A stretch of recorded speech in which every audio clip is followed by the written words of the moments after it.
Thank you for joining me. Thank you for joining me. This will be my completely spoiler-free review of the 1989 arcade game Final Fight 1. Now, I played through the Japanese version. I only played the American version very briefly. And I did so on Steam on PC through the Capcom Beat 'em Up bundle. There's a tongue twister. For me, anyway. And, yeah. I think... I'm not sure. Crap, what's the rating? Let's go with teen. That, feel like that makes sense. Right, and so, yeah. What I say in this video is going to be based on playing it through in the Japanese version. Right, and as Cody, not... Let's see... I don't actually remember the... Okay, one of them was called Guy or Guy, something like that. Yeah, absolutely love this game. So, basically,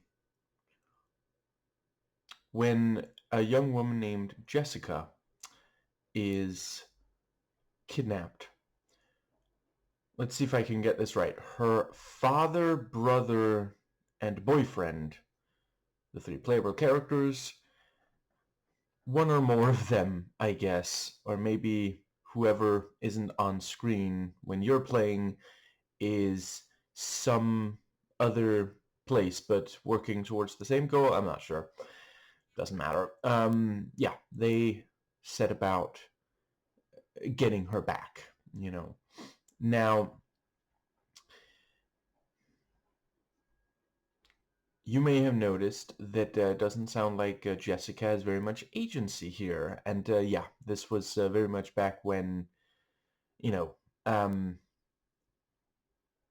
let's see, Feminist Frequency used the... I forget if she coined it also, but she used the term women as reward.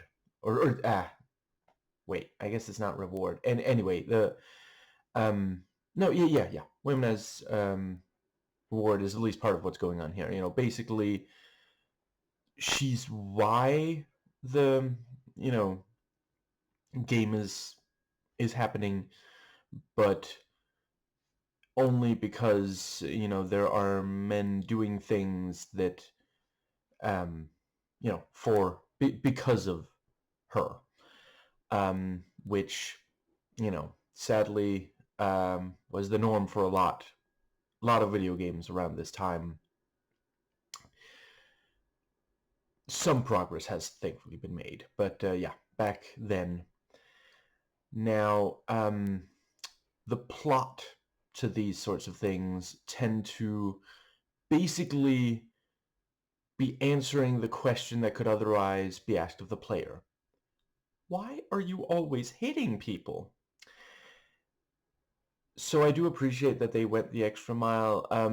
Basically, the father of Jessica, and that's why she specifically was targeted, has just become mayor of a crime-ridden U.S. city. And he won't take bribes and just look the other way. He's going to clean up the streets. So current mayor and former, what did they say, wrestler or something like that. You know, he has a background in martial arts, which I do also... is one of those things. I don't know if it's better or worse that they included that, because, like, obviously it's I don't know, prophetic. How many of them? How many of the badasses from Predator ended up, the first movie, ended up becoming governor? It's at least two, I feel like. So, but it's one of those things of like, yeah, this idea of oh, that is what is needed. We don't need someone who understands the issues. We need someone who can like themselves physically go out there and beat up the criminals. We shouldn't, address the root causes of crime, poverty and other things, you know, if not necessarily caused by, then certainly worsened by capitalism. But this was very much before the American people realized that the whole, you know, crime wave, um, you know, yeah. Um, Today, there's more of a lot of people in America agree that, stuff like the 1990s crime bill and such actually made things worse. It was not about, let's just brutalize. That's not the solution. This even came out before, the Shawshank Redemption made a valiant effort at changing people's minds on that, um, which is part of why it's still so beloved, all these years later, what, almost 30 years later or something. The excellent YouTuber, fellow leftist, much better at this than I, Pop Culture Detective, did a video talking about that movie and how it, yeah, it's context. But yeah, you spend this game going through. That is my alarm. I forgot to turn it off and I woke up early, so about that. Uh, I don't know, I caught it pretty quick. Yeah, um, you fight your way through like slums and just, yeah, these really harsh parts of the city, and just beating the living snot out of every single person you come across. Um, and yeah, um, and it's one of those things. It's kind of funny because like, this was made by Japanese developers. I'm pretty sure. I don't think, did the U.S. make Japanese version of their own game? I think it was Japanese developers who would make, you know, the game, and then if U.S. censors told them to, they would slightly alter it, or somewhat alter it for U.S. audiences. So it's Japanese people basically having watched a bunch of American movies and then trying to, and paying attention to how, a lot of young people are feeling about, yeah, um, American culture and politics at the time, and trying to make something out of that, and they do quite well.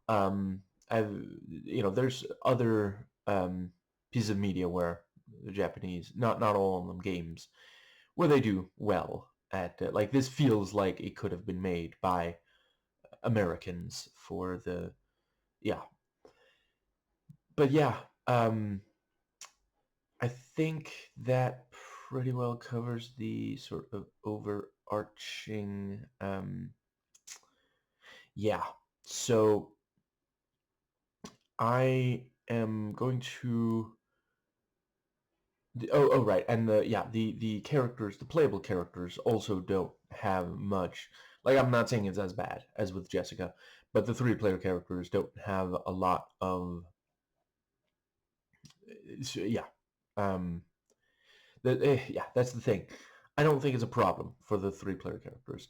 I don't think this needed to have, a woman have her agency taken away, because, like, at the end of the day, you kind of just need, like, literally, you just need some strong motivation for, the, yeah, the the three of them, or at least one of them, going out and, you know, fighting to save the city. And yeah, you didn't need to take away any person's agency to do that.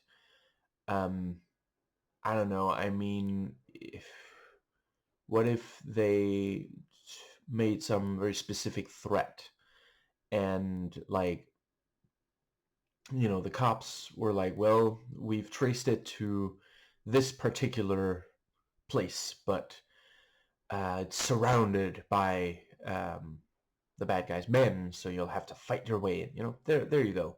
Didn't take away anybody's agency to do that. Yeah. So I am going to make some comparisons in this video to the 1989 Teenage Mutant Ninja Turtles arcade game, because that one is, is one of my main other. I have played others, but I'm afraid they kind of blur together. I don't remember them that well. And also the TMNT one I played somewhere recently, like months ago, rather than 30 years ago. But I think that pretty well brings us to, so yes, so you have, as with other arcade games, right, and yeah, so I'm not going to go over all of the sort of straightforward arcade stuff. I'm only going to go into specifics. If you want my, like, general thoughts on arcade games and arcade style games, the first chunk of my Space Harrier 2 video is where you'll find that. And yeah, so you've got the 4 movement, on the, pretty sure it was a joystick on the machine. Certainly that was my experience. Anyway, you have that, and then you have 2 buttons, with a lot of all other of these. And yeah, it's basically just you can move in all 4 directions, and you can move in 3 dimensions. You can, and then you have an attack key and a jump key, and that's all, but that's also enough.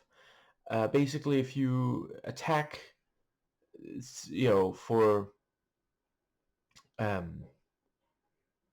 let's see, I guess right now I forget if it's all 3, but at least 1 or 2 of the 3 playable characters will have, like, if you hit something, I'm not sure if it has to be the same enemy. I think it's 3 times in a row.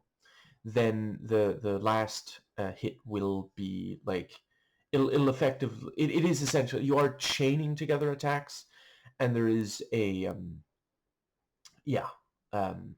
more powerful attack at the end of that, though it's if you're used to how chaining looks in games today, you might be confused by the fact that it doesn't look like the first couple of attacks are that different from one another, but that was, let's see, I think basically the chains don't necessarily look that different from attacks that aren't chained together, in part so that they could save on animation, because back then, there were a lot of limitations on how much they could, that's part of why, how much they could include in one of these games. That's part of why there are so many palette swaps in early Mortal Kombat games. There's a bunch of characters that are palette swaps of, I can never remember which came first, so I'll just say just a Scorpion. It was either, was it Scorpion, or was it the cold one, Sub-Zero. I just had to think of the song. But the yes, I think the song might be my favorite thing to come out of that first movie. But yeah, and yeah, when you jump, depending on, if you try to jump and attack, depending on when during the jump you hit the attack button, there will be some, there's at least two, I forget if it's three, but at least two different jumping attacks. And let's see, um, so yeah, so far it probably sounds very similar to in features to the TMNT game that I mentioned. Now, right, I guess I'll just briefly. There's a few more things where it does. So again, I only very briefly played, just to test, just to have a bit of a comparison. It seems like the other two, the ones that are not Cody, the two playable characters that are not Cody have slightly greater, or not necessarily slightly, but greater reach. At least one of them is more powerful, but also slower. I am not entirely sure if that last one. Yeah, I'm just not sure. You'd have to ask someone else. Cody, I played because I read somewhere that he is the most well-rounded. He's the best for beginners. And I didn't really need to make this any tougher on myself than need be. Yeah, I guess this is a perfectly decent time to talk about. So the things that this has as an emulated game that you have infinite continues and save state, but there's only one save per game. Uh, I considered testing, ended up not testing if there are separate save states for the two versions of the game, but I mean, at the end of the day, if you very badly want to know, it's easy to test when you're starting out. I should have thought of doing it when I started out, but now I'm kind of worried. I don't want to. I have a save state from right before I beat the game in the Japanese version. I don't want to accidentally overwrite that for the American version. So anyway, but the it does not have rewind. Right, and I played the Japanese version because I read somewhere that that one was at least a little easier. And yeah, I think that pretty well covers. So let's see, that more or less covers features as far as, yeah. So right, and I guess the let's see. Yeah, I'll just briefly note the so in TMNT they would have these places where you could jump between different sort of not quite different platforms, but like different heights, and like you could be on, like there's a sewer level, isn't there always? You could be down at the there, I guess, yeah, down in the water, or you could jump up slightly and be on yeah, the walking part next to the water. And in that that was one thing I praised that game for in my video on that game. It helps give you a chance to, if you're really struggling, try to jump to one of the other levels there, one of the other heights platforms, and then wait for your enemy to be very close, having either almost landed or just barely landed, and then attack them because you have some time. This one doesn't really do that, but there are a couple of other things that help even things out. So yeah, let's talk some about so in TMNT, all four of them have the four playable turtles. All four have their signature weapon, and if you know much at all about the turtles, which you probably do at least by cultural osmosis, yeah, they are, they're different from each other, and that game made great use of that. The the range and attack speed and damage done and such. Um, yeah. In this, you start out empty-handed, and Cody can. I'm not 100% sure if the others can pick up um, some. There's it's a sword, steel pipe. That might, yeah. And those two both increase your range to the point where it feels like playing as Donatello almost. Yeah, more like Leo if you only had one sword. And you can also pick up knives. And the thing with knives is, if the enemy is close, you're going to slash at them. If the enemy's further away, you're going to throw the knife at them. So, yeah, the weapons help even things out. And while I do love the way that Turtles handle it, I do quite appreciate, and I'm not 100% sure if this came out a little later, or maybe they just had a different idea, but compared to that game. But yeah, each time that I saw a weapon on the ground, like it really changed how I played. I'm trying to figure out, okay, can I go for this, or am I going to be totally exposed? And as soon as you get one, like it helps a lot, but it's also not like the those stars they give you temporary invincibility in at least early Mario games to stop playing. I don't know, 64 maybe. I think that was the last Super Mario game I played. No real reason for why. Um, haven't been avoiding them. Quite fond of the early ones, but especially Wario Land. Anyway, yeah. So once you have it, getting hit once will make you drop it. And then you're back to trying to figure out, okay, would I be too exposed if I go for picking it up? Do I have to fight off these, And once it's on the ground, it will start, there's a certain amount of time you have to get to it. And thankfully they do that thing where it starts blinking before it doesn't just disappear immediately, suddenly. And I think that pretty well covers. So the right.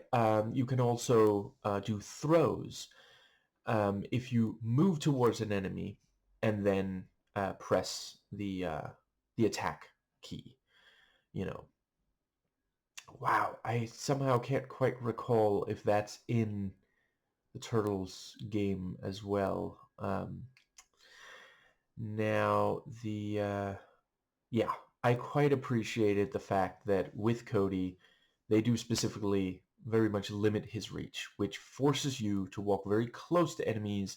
And yeah, some of them, your grasp is exceeded by their reach. And that means you have to be a little more creative. You can't just walk up to them and punch. So immediately we have something, because the first time it happens is very early on. So yeah, immediately they're making you think more rather than just walk up to an enemy, hit the attack button, rinse and repeat. And yeah, also like if you just stand and punch everyone, if you never use the throw, for example, if you never do the jump attacks or jump in general, yeah, there are situations where you're gonna be out of luck. And let's see, I think that pretty well brings us to the um yes,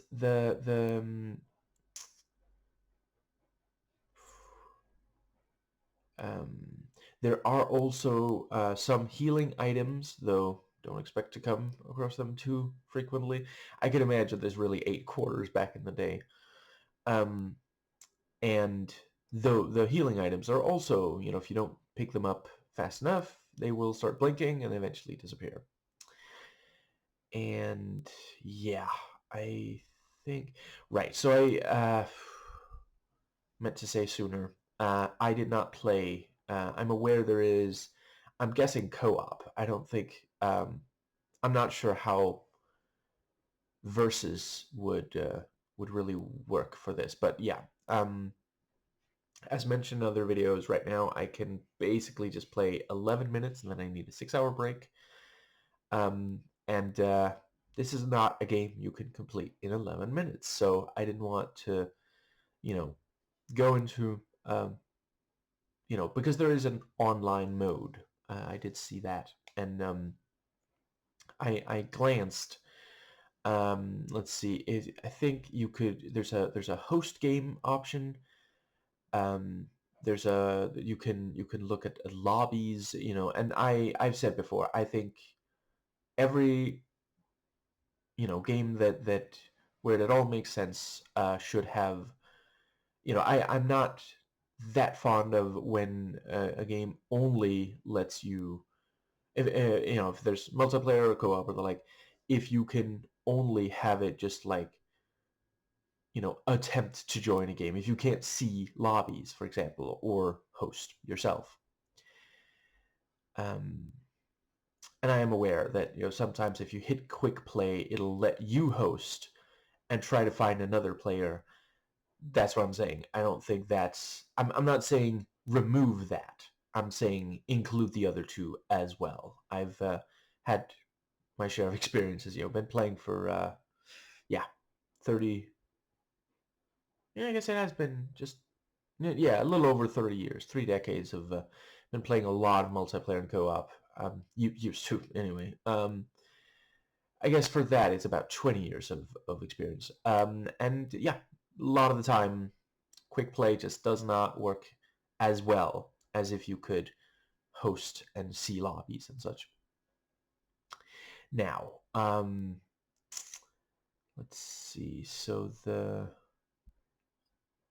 um,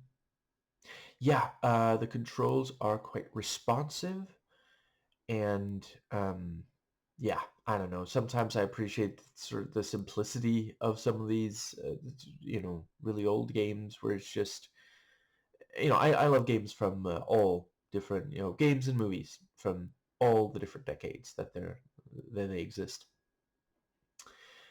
Um, I'm not one of those people who judges an old game or movie or other piece of media for being old. Let's see. I think that pretty well covers the um, but yeah, you could kind of just get in the zone with this game. You just focus on, there's enemies, you want to stop them.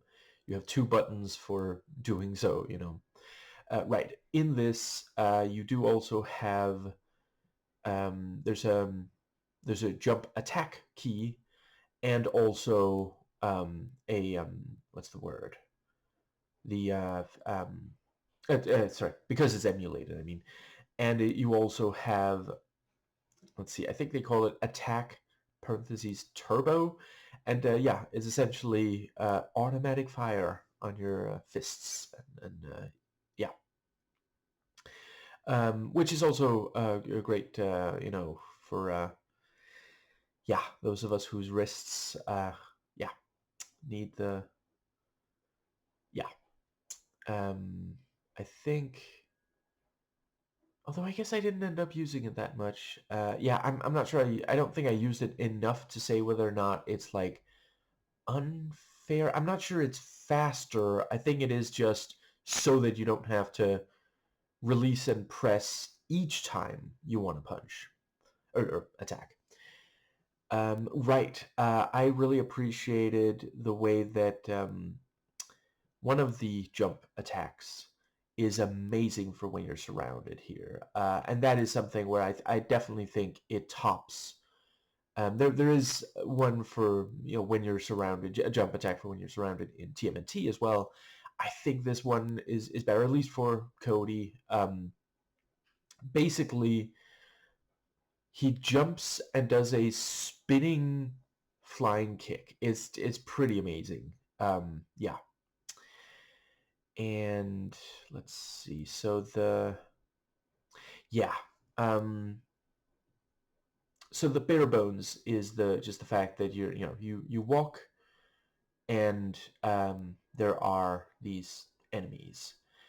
At the very start, they are on your right, not on your left, and you are moving from left to right. But it doesn't take terribly long before some start appearing from behind, yeah, effectively behind you. And you could pretty quickly get surrounded, which, you know, then gets cut into clips and posted online, to make it seem like either side won the debate, and it's pretty harmful to discourse. So knock it off, Jubilee. But yeah, you'll want to try to, you know, there are things to do in order to, yeah, keep from being surrounded.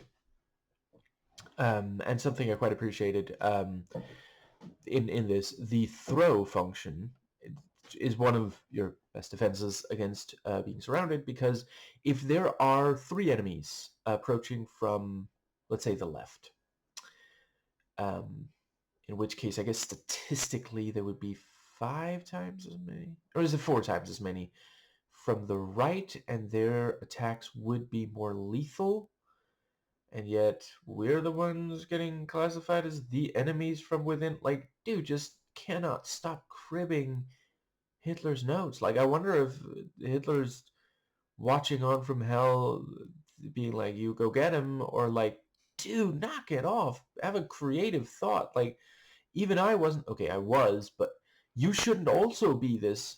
It's completely unoriginal. Seriously, though, if you don't already know, a huge chunk of what, so let's see, Hitler, a bunch of it was just stuff that he regurgitated. He read better authors, so he, yeah, regurgitated that. Like, if you're going to try reading Mein Kampf, my father made a valiant effort and had to give up because it's just so poorly written.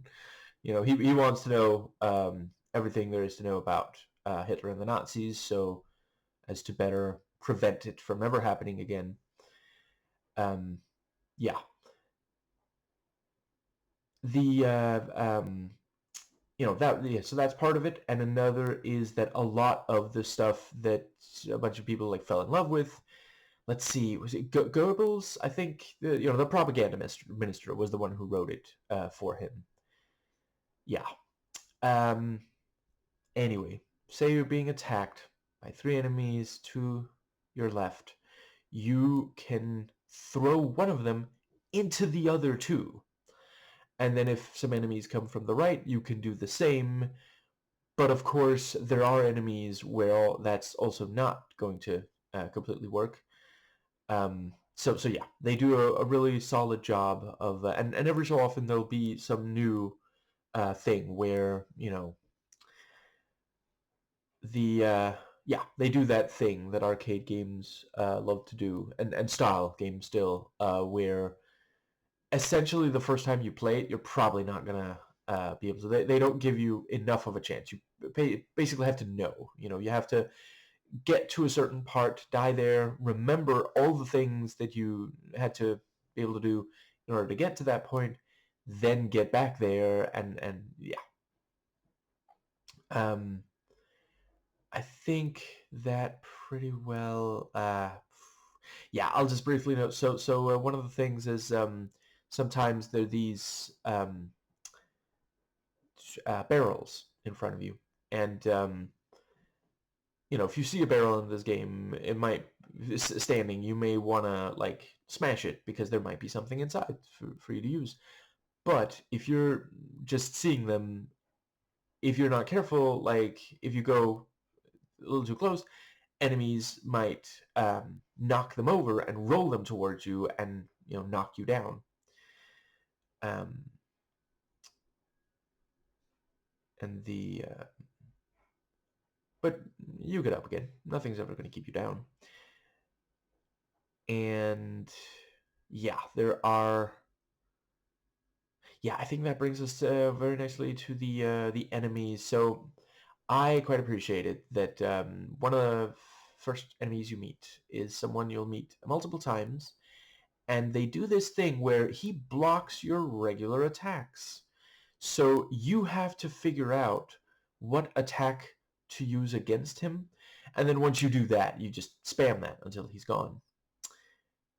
But then he reappears later, and now that attack is not the one that takes him out. So you have to try out each attack because maybe it will be the regular attack this time. You don't know until you try. And you have to try out a bunch of different attacks on him whilst potentially surrounded by other enemies, and keeping in mind, if you don't, injure him in any way, he's just going to keep attacking you.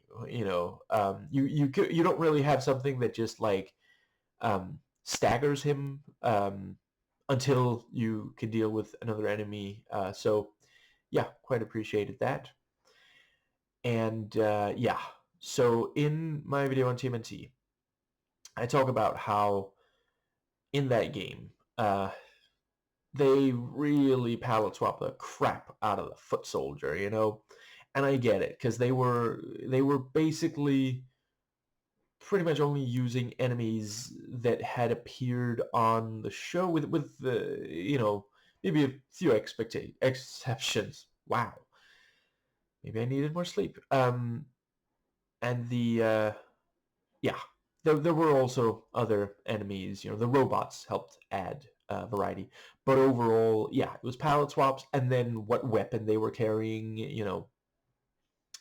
In this, you don't have robots and other fantastical stuff for that kind of variety, but there are.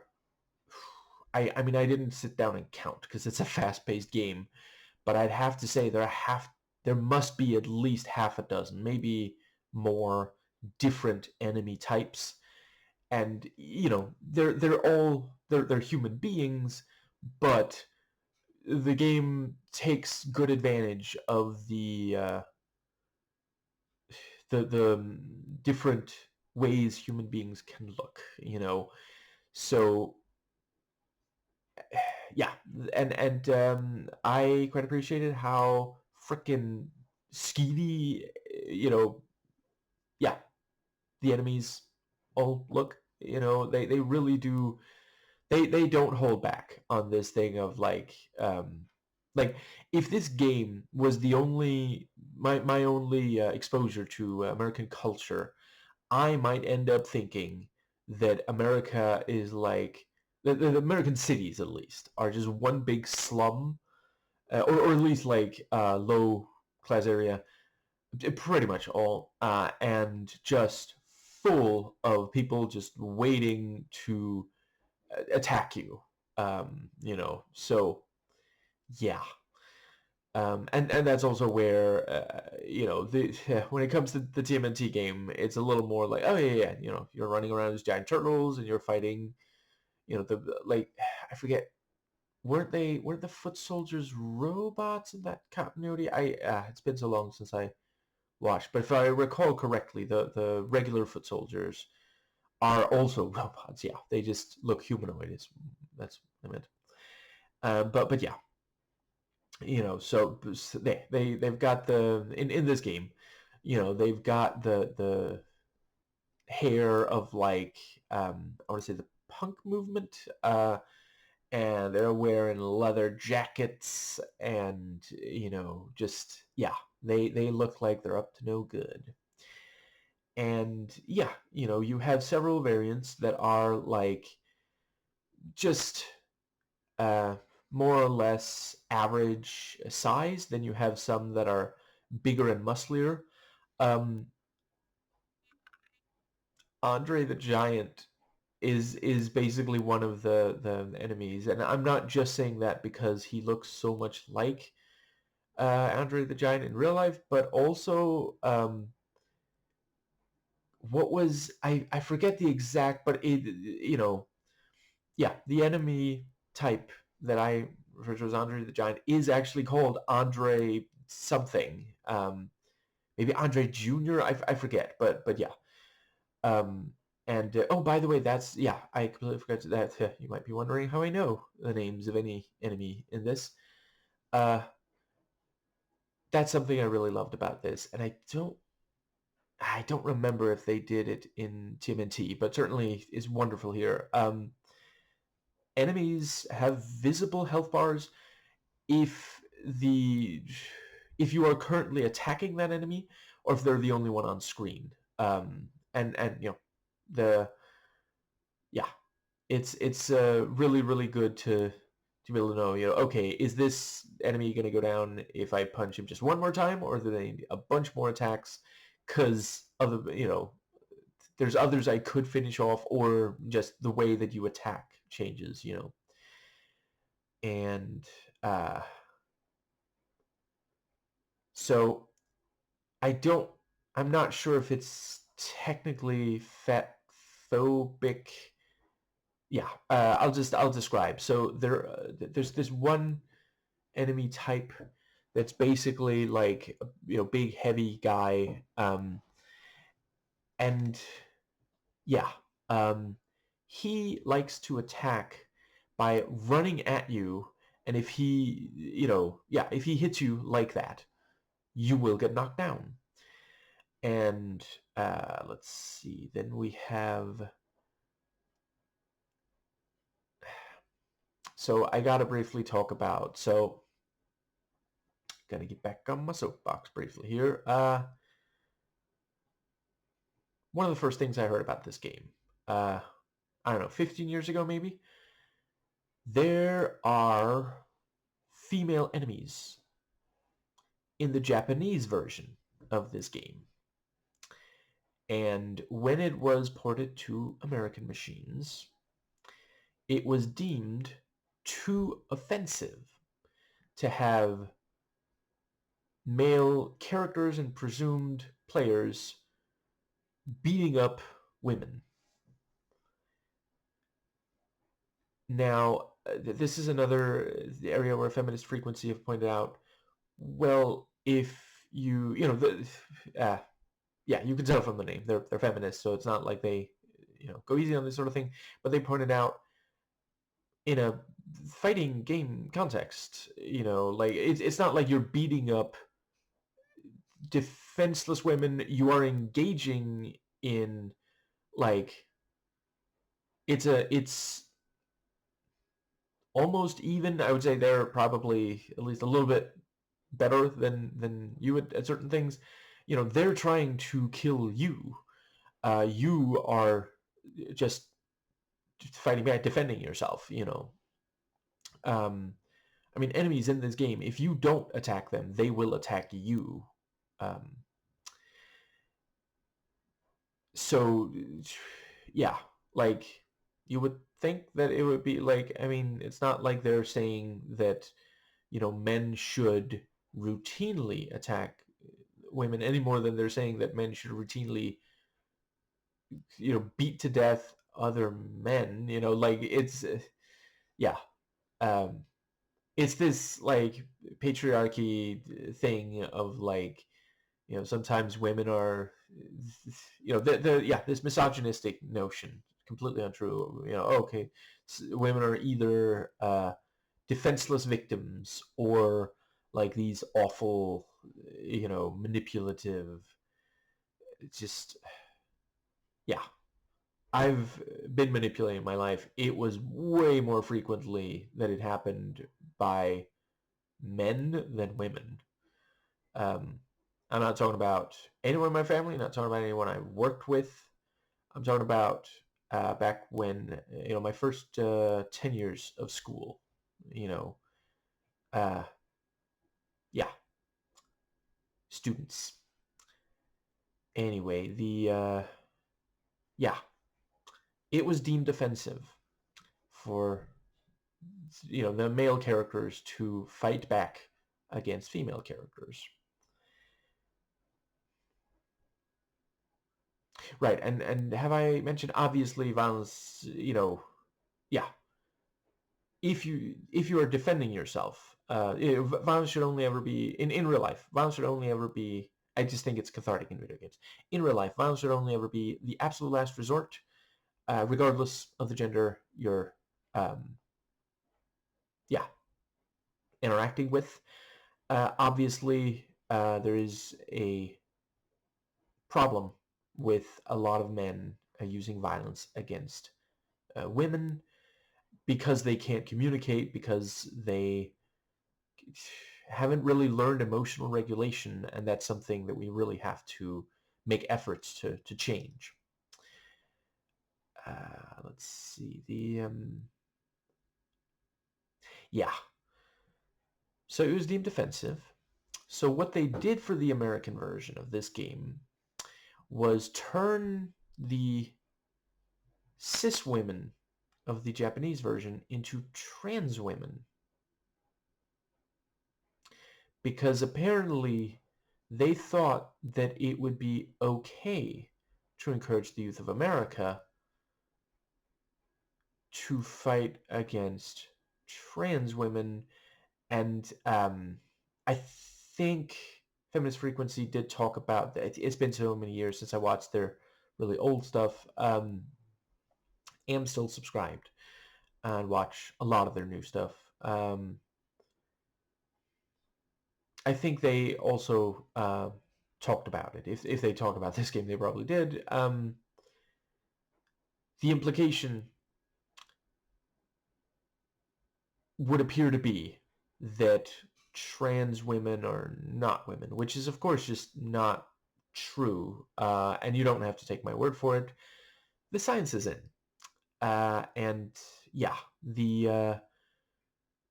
I don't know if I'm the best person to explain it. I'll just say that, uh, the channels of Essence of Thought, Samantha Lux, and Jammy Dodger are really excellent for explaining this.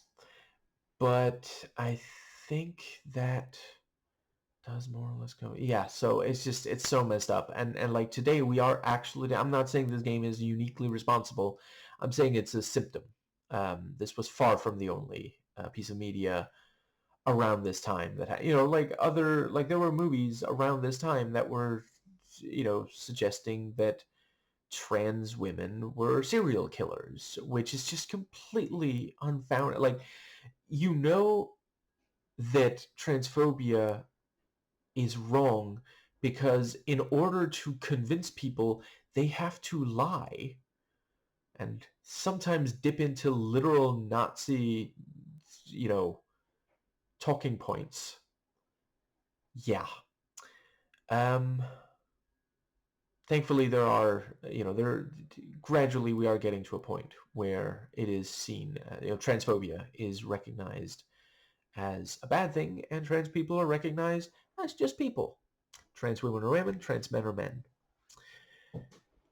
And I think transphobes are irrational and occasionally get sued or arrested for being so obviously harmful. Yeah, Brigitte Empire did a really solid video on, Graham Linehan. I know I said I wasn't going to talk too much more about him on this channel. I just had to mention that video. It's a plug for a video. And yeah. I think so yeah, to return to getting back off the soapbox. Yeah. I do think they did a really great job on the in the Japanese version. So I didn't see. I think I saw clips of the American version, but I'm afraid I don't know how bad the visual designs were. I can imagine they were, because back when this, oh crap, I'm back on the soapbox. Okay, I'll get off it briefly, shortly. I promise. Back when this came out, they could get really harsh with, just, yeah, how they would depict trans women. Anyway, back off the soapbox, the Japanese version, the cis women, they do this thing where when they enter the screen, a lot of enemies will enter the your view by walking. The female ones, if there's, at least if there's far enough, I'm not sure if not, they will basically do, crap, what's that called again? They flips, I think it's called. They flip over to you, which makes them faster. And basically with them, it is that thing of like they are lighter, but they still pack a punch. So they can move faster. But yeah, they are a formidable enemy. I personally think it works as saying, hey, women can actually, under the right circumstances, please don't give me a screed about upper body strength. Under the right circumstances, women can be formidable in this sort of, arena. Let's see. I think that might just about bring us to, let's see. Yeah, the so yeah, the AI, basically, you know, depending on where you're standing, and let's see, the yeah, stuff like that. Proximity and such. It varies how enemies attack. Uh, and oh, did I mention at least one of the enemies literally? Oh yeah, yeah. Crap, I did. Never mind. So I was going to mention their reach again, but I already mentioned that. Yes. So let's see. I think that pretty well covers the AI. I guess this is a good time to say, yeah, do not stand too close to either edge of the screen because enemies will be able to attack you before you see that they are present at all. And yeah, it's this great thing. Like, I found that standing roughly around the middle, like literally center of the screen, sometimes work really well. Um, in part because sometimes enemies will come from slightly above or slightly below, like at an angle, and under the right circumstances, you can attack them before they have a chance to attack you. And yes, there is stun locking both for you and the enemies. And obviously, if you get stun locked very much, you might end up dying. I think you have 2 or 3 lives at the start, and then another additional 4 each continue. And let's see, I think that might just about cover that. So yeah, the atmosphere is very well done. Like, I really did feel like this is just, yeah, this horrible part of the what's the word? Like, you wouldn't want to go to these places. Right. It is also very video gamey that, I don't know, I guess there's just one gang in this city. Every single person you run into appears to be working for this one gang. Yeah, that's definitely how that works. Maybe it's Mega City 1 from the 2012 Dread movie. I mean, even in that, it was only the one building that only had one gang, and they did explain why there was only one gang. Anyway, yeah. So this does have a little bit of cutscenes. It's pretty much just at the very start and the very end, setting up the story and resolving the story, and that is, again, something I really appreciate about some of these games. Arcade and arcade style games having very little, I know, because like once like as soon as you hear, okay, there's a woman out there that needs rescuing, like if you can see the screen for not rolling your eyes too much in the back of your head, yeah, you're gonna be like, oh, I gotta free her then. Like if it's at all your kind of your genre of game, you're probably gonna at least try it. And the cutscenes, it's basically just like still images with text. Again, technical limitations, and it works. Let's see. Yeah, so the graphics, I thought they did a really good job of, like, it's always very clear what you're looking at, and there's a decent level of detail to a number of the characters. Like, I mean, I already mentioned, at least one enemy type is wearing a leather jacket. Like, there's games where you wouldn't be able to see what kind of jacket is that. Obviously, by today's standards, not impressive, whatever. For back then, yeah, it and the audio design is great. There is a real oomph to blows landing. And even if you're just punching and you accidentally just punch out into the air, like there's this like kind of whoosh. Um, you feel like you really could do some serious damage. Your fists are required to be registered as lethal weapons. And yeah, everything in the game just sounds right. And when you are hit, or maybe even knocked down, like the sounds there really make you, like, encourage you to get back up and keep fighting. And just you feel powerful, but so do they, and they outnumber you. But yeah, I guess maybe it's obvious, but I'll say it anyway. Since you can stun lock a number of enemies at least, a lot of the time it will be a really good idea to try to stun lock an enemy until you've just hit them so many times you've defeated them, and then move on to the next enemy. You're not going to have time to deal with every enemy without losing lives and potentially continues if you never go for stun locking enemies. The music is also great, really getting you uh, into the yeah, getting the energy and keeping the energy up. Yeah, I found it challenging. It's about on par with the TMNT game, I would say.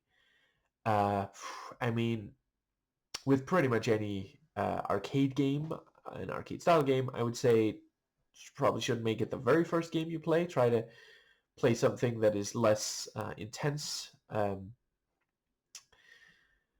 especially today when you have so many other choices. A lot of people go back and playing these. It's in part because it's emulated, so it's less punishing. You know, like I already mentioned, you have infinite continues. Essentially, you and save state, you essentially never have to start over in this game uh, if you're playing solo. I think yeah, uh, I found it incredibly fun. It's genuinely addictive. You know, I played this once a day for a week, and each time that I stopped playing for that day, I was thinking like, oh, I can hardly wait for tomorrow to play again. And I think does that pretty well cover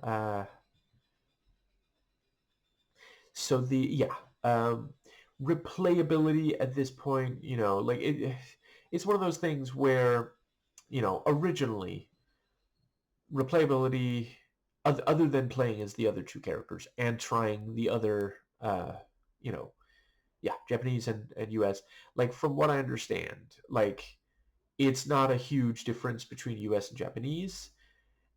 I yeah, I do understand replaying this for uh, the other characters, but like by and large, the game is not going to be that different.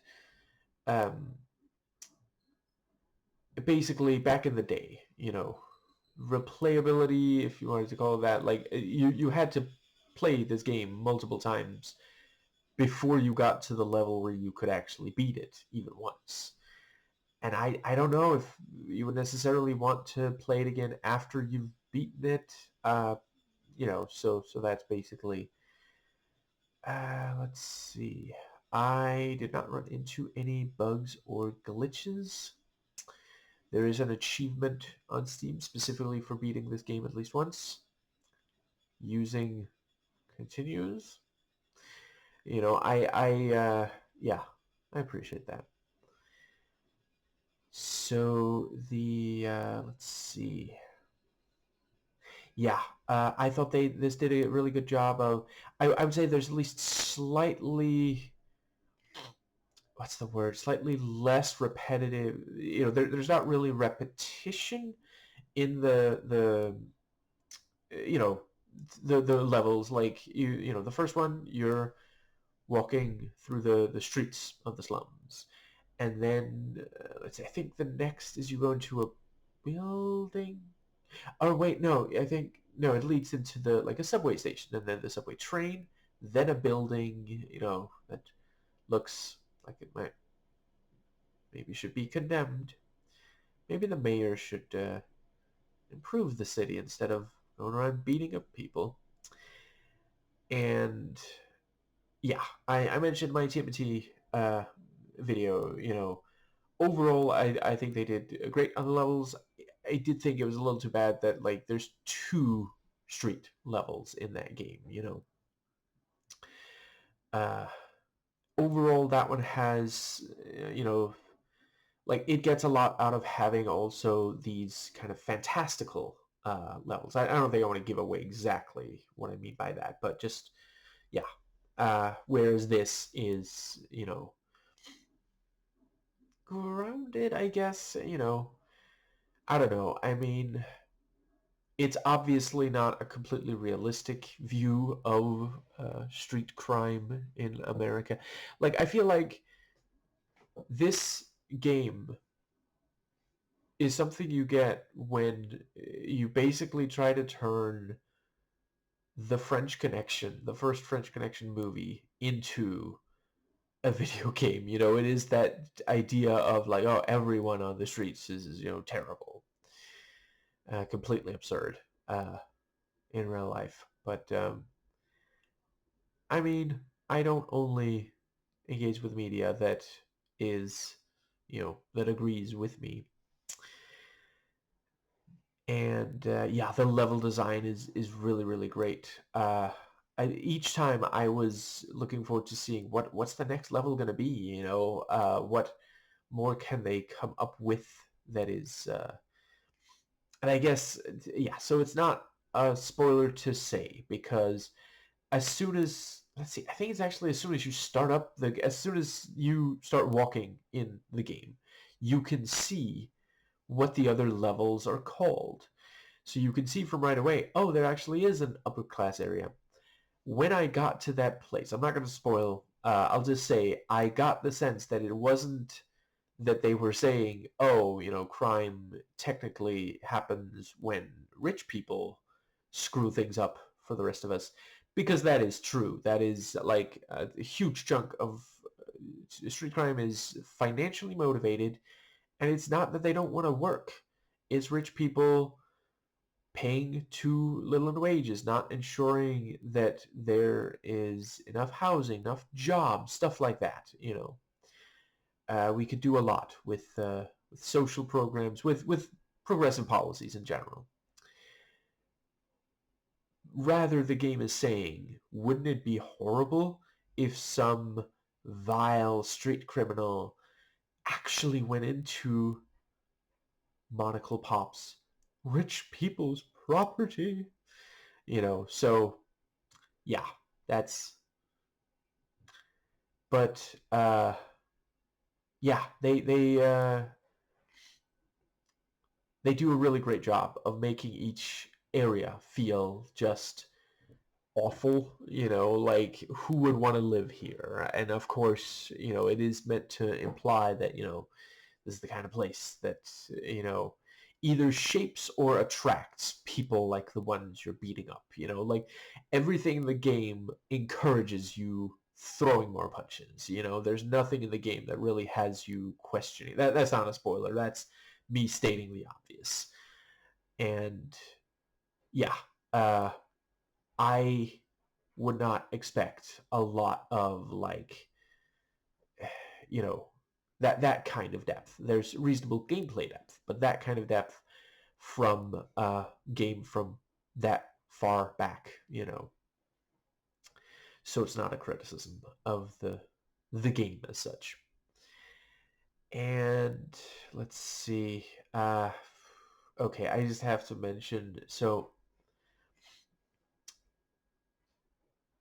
at one point in this game I was a right, and also just yeah, okay. So before, yes, I already mentioned, you go the like, yeah. So you walk the streets to the subway station, then you beat up people. You beat up people on the street on the path to the subway station. Then you go to the subway station, you beat up a bunch of people as you walk across part of the subway station. Then you get on a subway train and you start beating people up on the subway train, and it's just this wonderful like video gamey, like it makes no sense. Like how would they have people in all of these places? Why wouldn't they have like so okay, so you're putting people on the subway train. What if he misses that train? Then those people don't get punched in the face by him. Like what are you doing? Why not have the people you put on the subway train on the subway station? Or is the idea just that he has so many, there's such an infinite supply of faceless goons that he can just put them, on all the subway trains, and eventually one of them's gonna, yeah. But another part that I just have to mention, at one point I was getting to a place that it looked like, oh, that might be like the end of this level, and then suddenly an enemy grabs me, carries me out of, carries me off screen, throws me into a boxing ring, and before I can shout, Adrian, this massive mean MFer leaps in, named Sodom.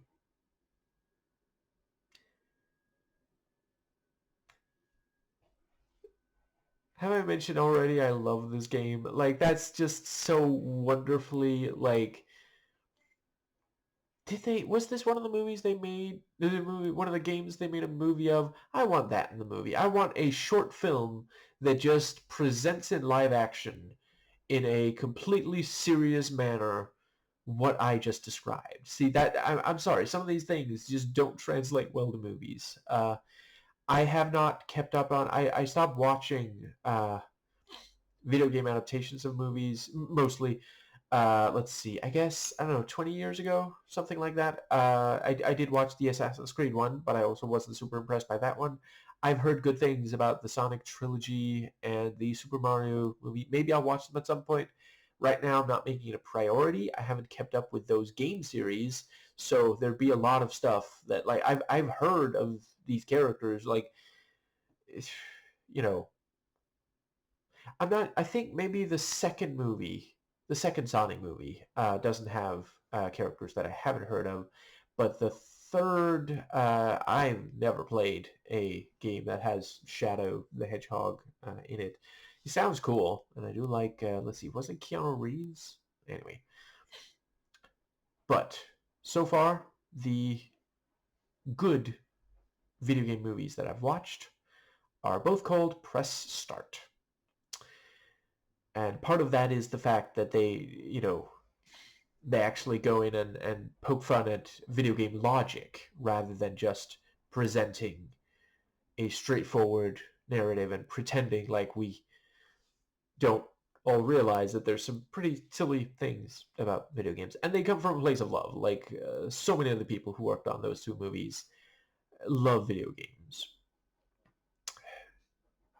But that does just leave. Yes, I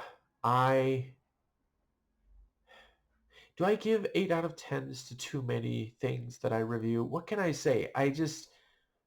I feel like they deserve it. I'm not trying to only ever give that rating. Yeah, like I gave a different rating to The Coroner way back, I don't know, was that a year ago, I guess? Yeah, because it was a horror movie, so it must be, yeah. Oh, right, now, yeah, okay. Horror movie month should maybe also do horror video games. Didn't really, yeah, didn't work out that way for the schedule so far. Anyway, I think that does just leave the rating. So yeah, I rate this 8 violent punches to the face of or by these, street criminals that walked right out of a frickin' Paul Verhoeven, you know, like his RoboCop movie. Wonderfully. Out of 10.